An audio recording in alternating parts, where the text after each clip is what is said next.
그 여러분도 알고 계신 분들 있을 텐데 이솝 우화에 이런 이야기 있습니다. 길을 헤매던 새끼 염소가 늑대하고 마주치게 되었습니다. 늑대 앞에서 살아나갈 희망이 없다는 알게 된 새끼 염소는 늑대에게 말을 했습니다. 내가 당신의 먹잇감이 되리라는 것을 잘 알고 있어요. 그러니 마지막으로 내 소원 하나 들어주세요. 나를 위해 피리를 불어주세요. 그러면 나는 춤을 좀 추고 그런 다음에 죽도록 하겠어요. 늑대, 이게 웬 떡이냐. 내가 사냥하는 수고 안에도 먹을 게 저절로 떨어졌으니까 너무 기분이 좋아가지고 아무 생각 없이 염소 새끼가 하자는 대로 했습니다. 늑대는 피리를 불고 새끼 염소는 춤을 추는 동안에 사냥개들이 피리 소리를 듣고 무슨 일이 있는지 달려와서 보니까 늑대가 있어서 사냥개들이 늑대를 보자 바로 쫓아내 버렸지요. 늑대는 불이 나게 도망쳤고요. 오늘 본문 46장, 47장인데 46장 28절에서 47장 12절까지인데 야곱이 일가를 거느리고 고향 가나안 땅을 떠나서 이집트 이제 고센 땅에서 요셉과 만나는 장면에서부터 시작이지요. 그래서 야곱과 요셉의 형제들 대표 5명이 이집트 임금 바로를 만나서 인사를 나누고, 그리고 이제 요셉의 지혜로운 배려 덕분에 그 대재난의 때 요셉 일가가 이집트에서 평안하게 정착하고 풍요롭게 살아가게 되는 모습을 그려주었습니다. 오늘 본문의 이야기는 긴박감 넘치는 절정이나 또 드라마틱한 반전의 모습은 없고 그냥 순풍에 돛단 듯이 순적하게 진행되어가는 야곱 가족의 이야기입니다. 그러나 조금 주목해서 보면 뭐가 보여요? 조금 주목해서 보면 영적으로 또 인격적으로 성숙한 요셉의 모습이 도드라지게 보입니다. 사실 지금은 야곱에게도 요셉에게도 그 야곱의 가족들에게도 감격 시대지요. 하나님의 은혜 대박이 터져서 벅찬 기쁨과 감격으로 하루하루를 살아가는 때입니다. 세상은 온통 흉년의 재난으로 매우 어려운 때이지만 야곱 가족들에게는 하나님의 은혜를 입어서 말하자면 아주 잘 나가는 때입니다. 여러분도 인생 살면서 잘 나가는 때가 있었지요. 어려운 시험에 합격했거나 돈을 쉽게 많이 벌었거나 사람들로부터 크게 괴물 받았거나 등등이요. 아마 대부분의 사람들도 누구나 인생을 살면서 크고 작게 잘 나가는 때가 있었을 것입니다. 그런 때가 전혀 없는 인생은 없었을 거예요. 나는 그런 때가 전혀 없습니다. 이렇게 생각하는 사람은, 느끼고 있는 사람이 있을지 모르겠어요. 아마 욕심이 지나치게 많아가지고 하나님께서 이렇게 저렇게 은총의 손길을 베풀어 주심에도 그걸 누리지 못하기 때문에 그러지 않을까 싶어요. 그러나 한편으로는요, 이 고린도전서 10장 12절에 보면 이런 말씀 있지요. 그런즉 선질로 생각하는 자는 넘어질까 조심하라고 깨우쳐 주셨듯이 잘 나갈 때, 저희가 하나님의 은총을 입었을 때 그냥 너무 기분 좋다고 경거망동하지 않고 그때는 신중하게 처신해야 하는 때입니다. 세상에는 자신이 잘 나가는 때라고 함부로 행했다가 크게 다친 사람들의 예가 아주 숱하게 많이 있습니다. 올 봄에 전 세계적인 빅뉴스가 러시아가 우크라이나를 침공해서 지금도 전쟁을 치르고 있는 러시아 우크라이나 전쟁인데, 러시아 대통령 푸틴이 아주 그 적나라한 예를 보여주고 있습니다. 아직 그 소련이 해체된 이후로 1991년에 소련이 해체된 이후로 러시아 경제가 말이 아니었습니다. 대국의 지위를 상실한 러시아는 경제도 군사력도 매우 허약했습니다. 그게 꽤 오래 갔어요. 그리고 그 예를 이제 체첸이라는 조그마한 나라에 있었지요. 그 체첸이 끊임없이 독립하려고 시도를 했는데 그 러시아 군대가 체첸 전쟁에서 압도적인 군대 수에 비해서도 오합지졸의 모습을 연치 못해가지고요. 체첸 공화국이 인구가 300만 정도밖에 되지 않습니다. 작은 체증공화국 전쟁에 승리하는데 1999년부터 2009년까지 10년 가까이 끌었어요. 이제는 이제 전 세계인들로부터 거의 히틀러에 비견되는 푸틴이죠. 블라디미르 푸틴이 러시아 국민들에게서는 압도적인 지지를 받는 이유가 있습니다. 그가 그 이후로 나름 러시아 통치를 잘해서 러시아 경제를 많이 살려놓았습니다. 그리고 군대의 사기를 많이 높이고 일선 군인들이 딱 원하는 조건들을 들어주고 새로운 무기도 많이 개발해서 군사력을 눈에 띄게 강화시켜 놓았기 때문입니다. 그러나 이번 우크라이나 침공은 자신이 자국 내에서는 잘 나가는 때라고 오만하고 무례하게 침공했다가 거의 모든 세계인들로부터 지탄의 대상이 되었고 히틀러와 똑같은 사람이라고 손가락질 받게 되었고 또 자신과 국가에 치명적인 손실을 가져왔으며 앞으로 더 그렇게 될 것입니다. 우크라이나 전쟁에서 러시아가 승리한다 해도 러시아 국가는 치명적인 손실을 면치 못할 거예요.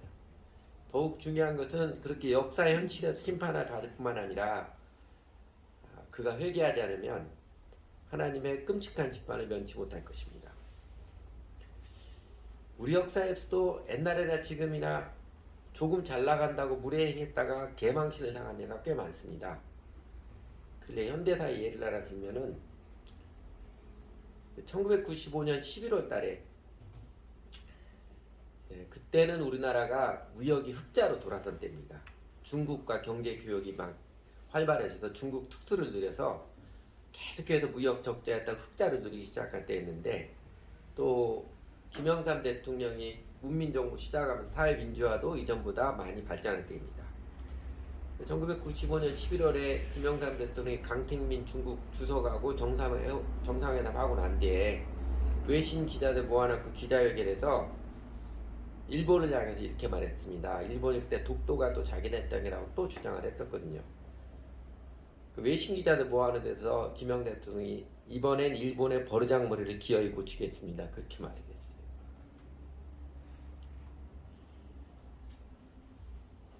근데 이렇게 잘 나가는 때 이제는 대한민국 경제가 무역 흑자가 되고 사회민주화도 많이 진척이 되고 함부로 거친 표현을 하는 게 엄청난 화근이 되고 말았습니다. 그로부터 딱 2년 있다 1997년에 우리나라가 국가부도를 맞았잖아요.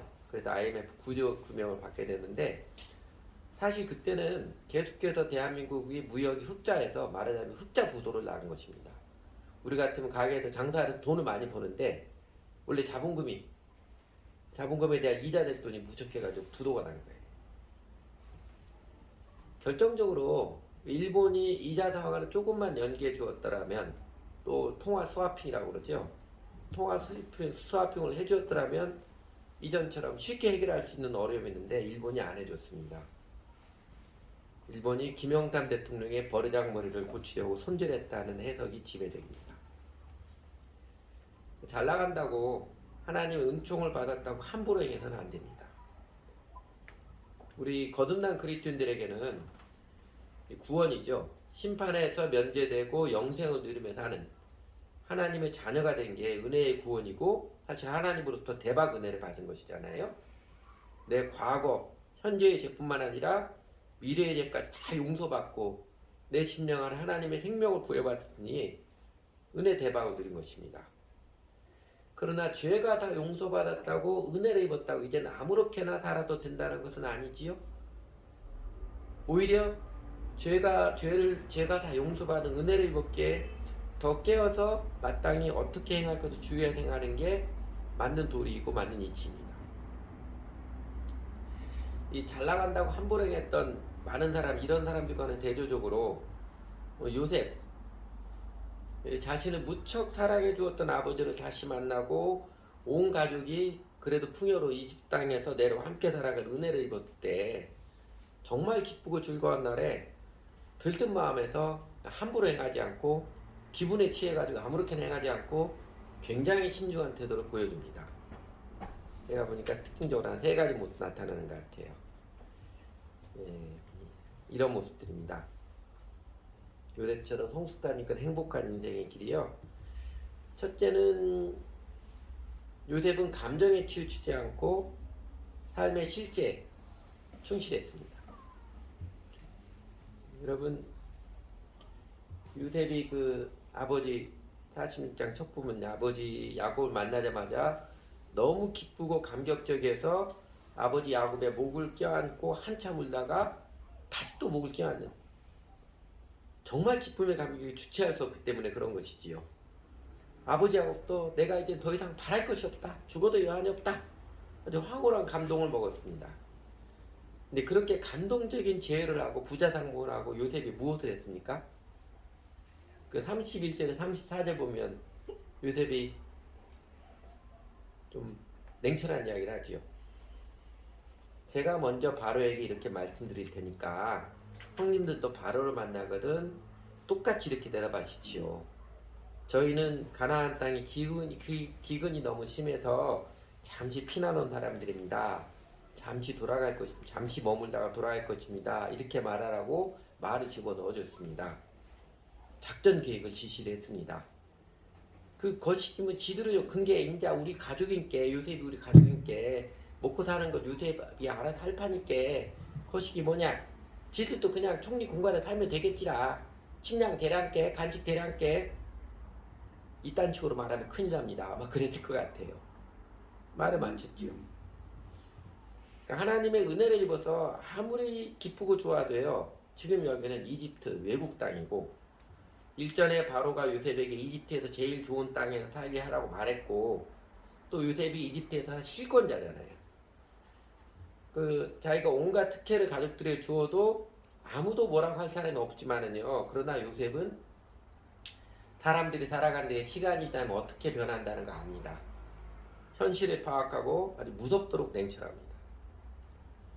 자기 가족들이 이집트로 내려와 사는 게 이집트 사람들에게 아무런 거리낌이 되지 않도록 가족들에게도 수도인 멤피스가 아니라 고센 땅에 살도록 절제를 시킵니다.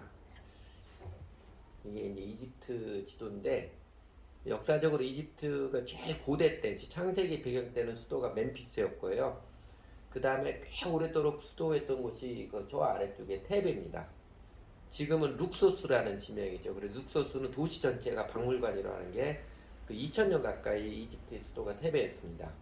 그러다 다시 또 멤피스였다가 이집트가 그 기독교가 지배적이었을 때, 이집트 정교가 지배적일 때 알렉산드리아가 수도였다가 7세기경에 무슬림이 이집트를 정복할 때 그 이후로부터 지금 카이로가 지금까지 수도로 되어 있습니다.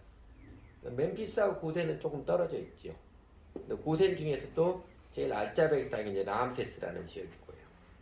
근데 원래 고센 지역은요, 이집트 사람들이 안 살던 지역입니다. 왜냐하면 나일강 범람 지역이라 땅이 비옥하게 되면 척박하고 홍수도 많이 나고 잘 안 살던 지역이에요. 그 땅에 살도록 저기를 한 것이지요. 이것처럼 요새 보여진 것처럼 또 대조적으로 몇몇 사람들이 많이 보여줬던 것처럼, 여러분 내 자신의 감정, 마음을 다스릴 줄 모르면 인생이 고달픕니다. 사람이 성숙한다는 것의 중요한 측면은요, 자신의 마음, 특히 감정을 컨트롤할 줄 아는 것입니다. 마음이 상했을 때, 화가 났을 때 승질을 부리거나 진상 부리지 않는 법을 익힐 뿐만 아니라, 기분이 하늘을 날아갔을 것 같아도 함부로 말하거나 기분 좋다고 아무렇게나 결정하고 약속하지 않는 태도를 익히는 게 성숙한 사람, 속 깊은 사람의 특징입니다. 그리고 인생의 행복과 보람은요, 인격적 성숙, 영적 성숙과 철저하게 비례합니다. 둘째로 요셉은요, 첫째는 감정에 치우치지 말고 삶의 실제에 충실해요. 둘째는 요셉은 오늘에 파묻혀 있지 않고 내일을 예상하고 준비했습니다. 오늘에 파묻혀 있지 않고 내일을 예상하고 준비했습니다. 고센 땅에서 이삿짐을 내려놓게 하고 요셉이 형제들 중 5명을 뽑아가지고, 이렇게 5명을 뽑아가지고 3절에서 그러지요. 3장에서 아버지 야곱과 함께 바로에게 인사를 시켰습니다. 바로는 가족들이 다 옆에 서 있는 앞에도 요셉에게 지시를 하지요. 5절 6절에 보면 그대 아버지와 형제들이 그대에게로 왔소. 이집트 땅에 그대 앞에 있으니까, 이집트 땅 전체가 당신 마음대로 할 수 있는 것이니까 그대 아버지 형제들이 이 땅에서 가장 좋은 곳에 살도록 거주지를 마련하시오. 그들이 고센 땅에 살도록 주선하시오. 형제들 가운데 특별히 능력 있는 사람들 그대가 알면 그들이 나의 짐승을 맡아 돌보도록 하시오. 처음에는 이집트에 제일 좋은 땅 알아서 이집트에다가 당신의 가족들이 붙다니까 고센 땅에서 살도록 그것도 괜찮소. 주선하십시오. 그렇게 했습니다. 근데 요셉이 이 말을 듣고 네, 황공하옵니다. 분부대로 이집트에서 제일 좋은 땅 강남 타워 팰리스에 살도록 하겠습니다. 이러지 않았습니다.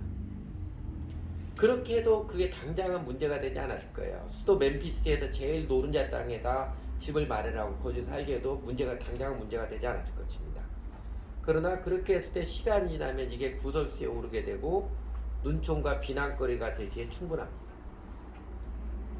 불각은 불가원이라고 그러죠. 너무 멀지도 않게 너무 가깝지도 않게. 요셉은 이집트 실권자들과 자기 가족들은 가깝지도 않고 멀지도 않은 것, 구설수에 오르지 않는 지역, 고센 땅에 정착해 살도록 조치를 합니다. 그러니까 오늘 좋다고 아무렇게나 결정하지 않고 내일을 전망하고 오늘의 평안이 내일도 지속할 수 있는 그런 결정을 내리는 것입니다.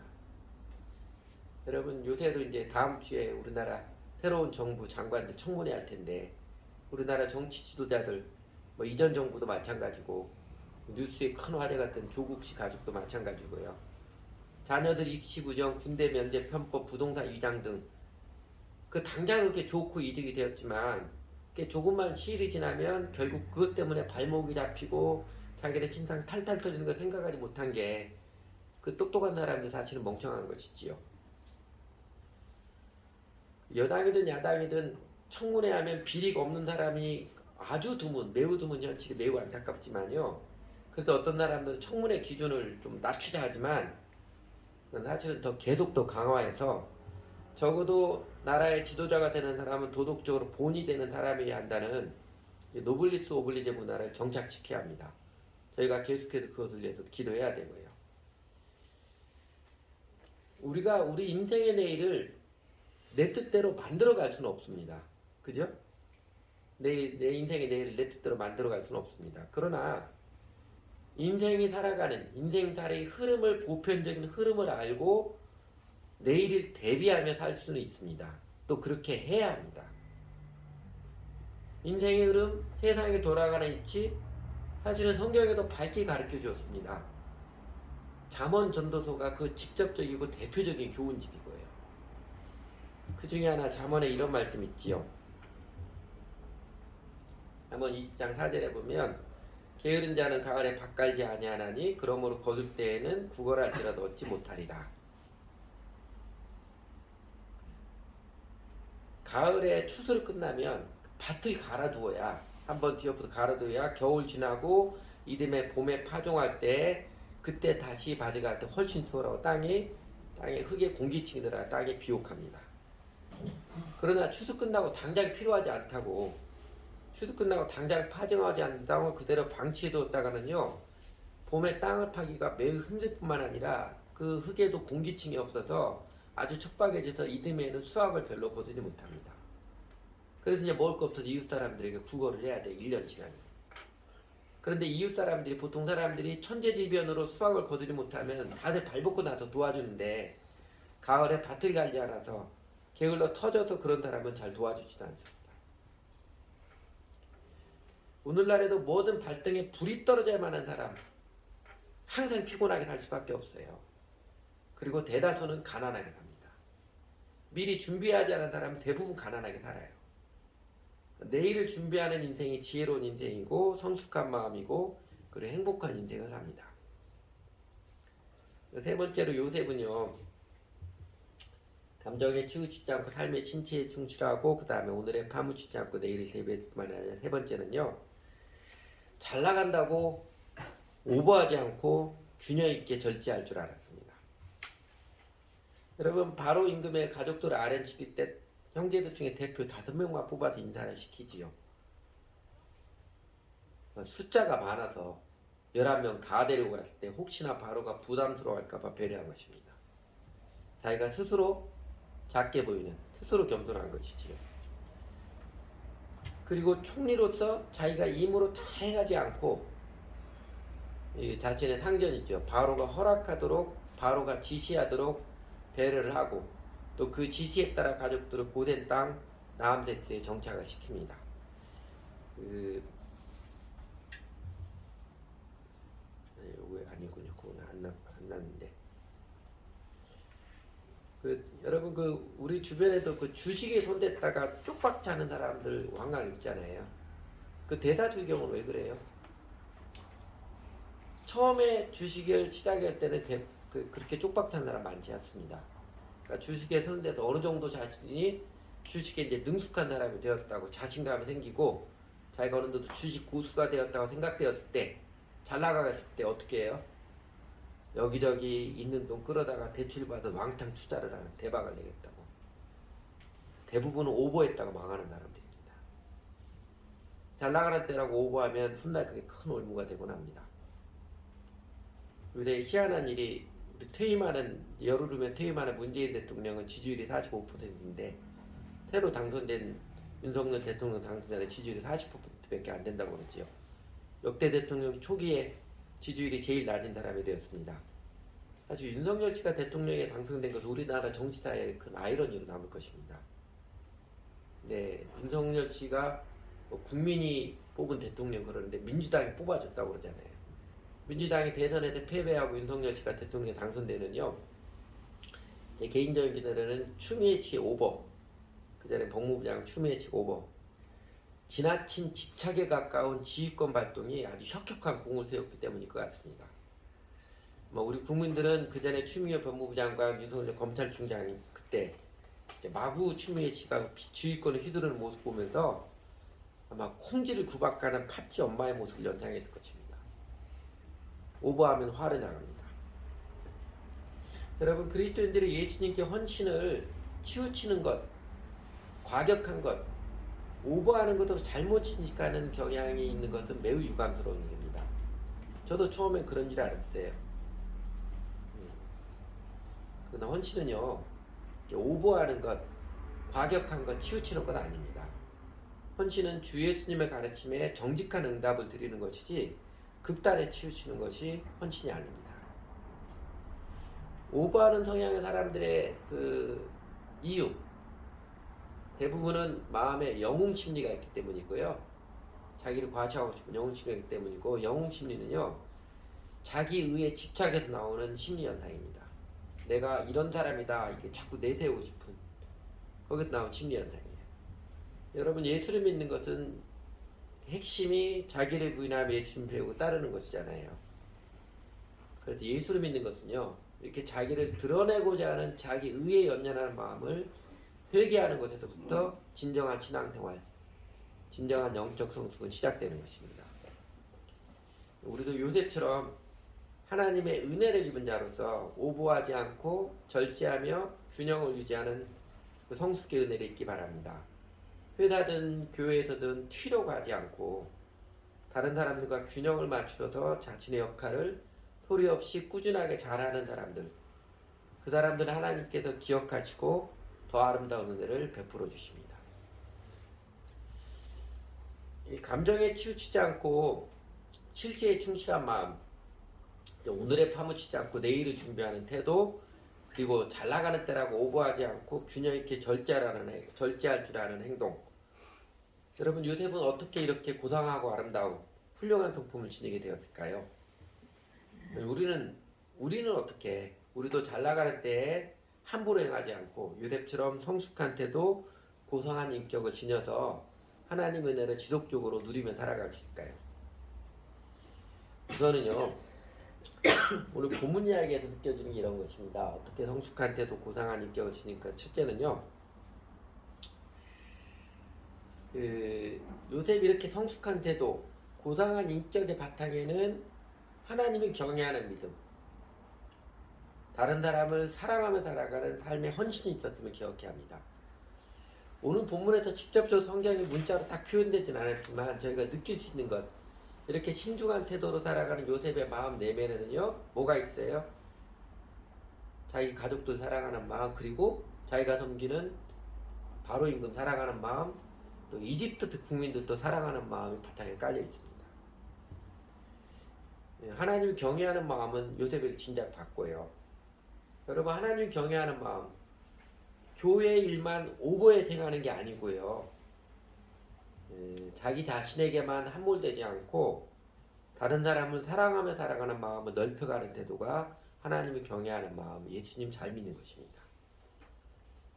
여러분, 예수님께서 신랄하게 책망하고 비난했던 바리새인들의 문제가 뭐예요? 그러니까 하나님의 이름을 들먹이면서 사람을 무시하는 태도잖아요. 하나님의 이름을 빙자해서 아주 극단에 치우쳤지만 실상은 그 극단에 치우치는 게 자기 과시, 자기 의에 집착하는 영웅심리에 푹 빠진 사람들이었고, 실상은 하나님을 두려워하는 마음은 1도 없는 사람들이 바리새인들이었잖아요. 그래서 하나님을 경외하는 마음이 없으니 다른 사람들, 특히 자기보다 연약해 보이는 사람은 철저하게 무시하고 아주 사람들에게 무리하는 것입니다. 대조적으로 요셉, 언제나 하나님 앞에 살아왔던 요셉, 하나님 인정했던 요셉, 오늘 장면에서 잘 나가는 때 함부로 행하지 않고 절대된 지혜로 행하는 감동적인 모습은요, 그러니까 가족들을 사랑하고 바로 임금을 사랑하고 이집트 국민들을 생각하고 배려하는 그 사랑의 마음에서 비롯된 것입니다. 그러니까 내가 무슨 일을 하든지 내 욕심이나 내 의로움에 연연하는 마음을 내려놓고 이제는 이웃을 사랑하며 사는 사랑의 삶으로의 인생 방향 전환, 이게 회개고 정직한 믿음이지요. 예수님을 주님으로 믿는다는 것은 이렇게 사랑의 삶으로의 인생 방향 전환을 하는 것입니다. 그 정직한 믿음, 사랑의 삶으로서의 회심이요, 아름다운 태도, 감동적인 인격을 세워줍니다. 둘째는요, 인생의 실제를 배우고 아는 것이 중요합니다. 요셉은 종살이 옥살이 고난을 겪으면서 사람은 어떤 존재인지, 세상은 어떻게 돌아가는지 비싼 값 지불하고 터득해서 이제 오늘 잘 나가는 때 함부로 행하지 않고 인생의 길을 알고 인생의 실제에 충실하며 내일을 대비하고 절제하며 균형을 유지하는 그 고상한 삶을 살았습니다. 우리는요, 요셉처럼 고난 겪지는 않잖아요. 그러나 하나님께서 우리들에게 그 인생의 실제를 잘 알도록 성경을 주셨고 지나간 역사의 기록들을 주셨고 또 영적인 지도자를 주시고 사람들을 주셨습니다. 인생이 무엇인지, 세상은 어떻게 돌아가는지, 하나님은 어떻게 일하시는지 여러분 부지런히 배우고 익히시기 바랍니다.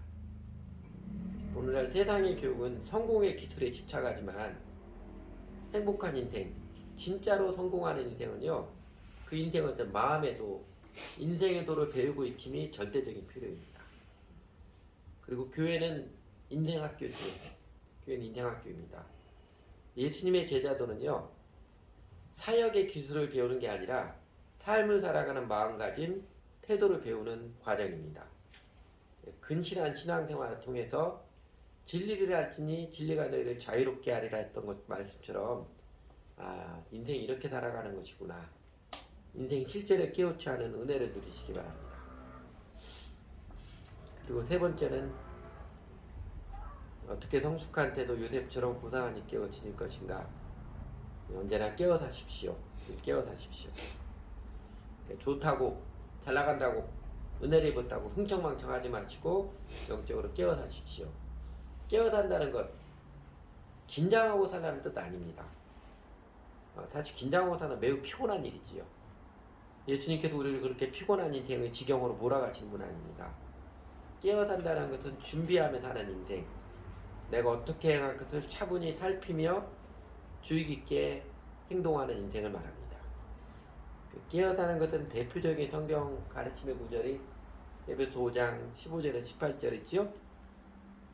그런즉 너희가 어떻게 행할지를 자세히 주의하여 지혜 없는 자같이 하지 말고 오직 지혜 있는 자같이 하여 세월을 아끼라. 때가 악하니라. 그러므로 어리석은 자가 되지 말고 오직 주의 뜻이 무엇인가 이해하라. 술 취하지 말라. 이는 방탕한 것이니 오직 성령으로 충만을 받으라. 요 말씀 딱 대조를 표로 구분해 보면 이러지요. 망가지는 인생하고 하나님 은혜는 행복한 인생, 영원한 인생 딱 대조지요. 지혜 없는 자, 어리석은 자, 술 취한 자가 이 한통속이고요.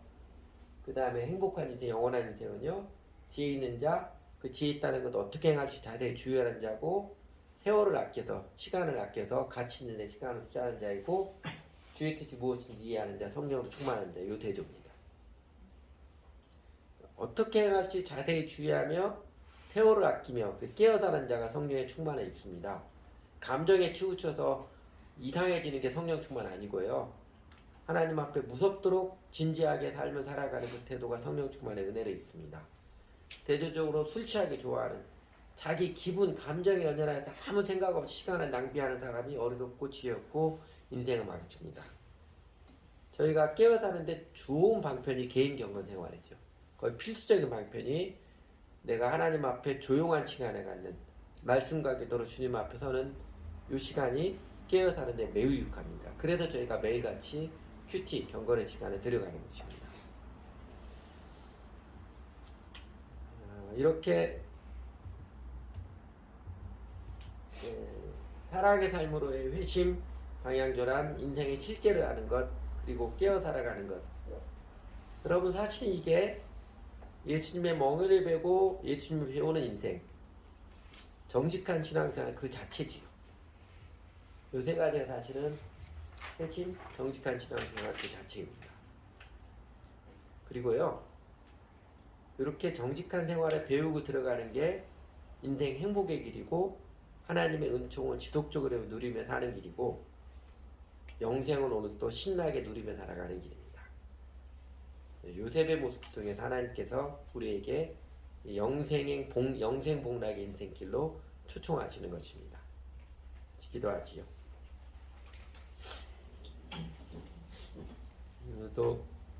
오늘도 하나님 주신 말씀 앞에서 찬양 드리면서 예배 때 하나님이 터치해 주신 것 같고 개인적으로 기도하는 시간을 먼저 갖도록 하겠습니다.